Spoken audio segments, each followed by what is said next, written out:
you think yung pwedeng ipasok sa 500 peso? UFC.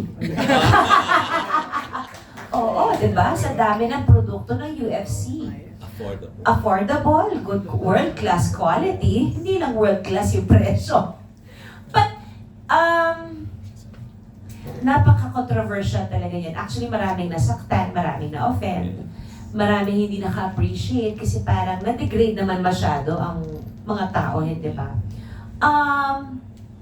Siguro they could be more specific sa 500 na yon. Kung dalawa lang sila, baka nga hindi pa kasi sa mahal din talaga ng mga bilihin. Probably more research should have been done before naglabas ng ganong statement. Kasi sa panahon ng buhay natin ngayon that everybody's just clinging into a thin thread. Kahit anong sabihin talaga, mapapansin, lalo usapang pera. Kasi marami nang nawalang pera tapos babalik tayo sa 500. Saan napunta yung iba? Yung iba naman, sa 500 na yan, malamang mabibili lang nila dyan alak. Itulong na lang nila yung piso.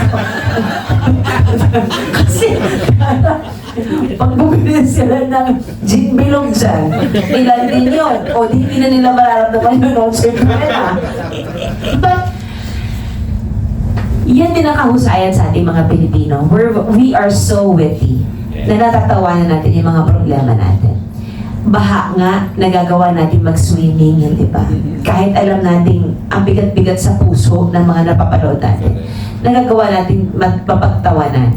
Pero sana, sa pagkakataong ito, di ba, na ang daming dinadanas ng bansa natin, sana seryosohin tayo ng gobyerno, yun lang naman.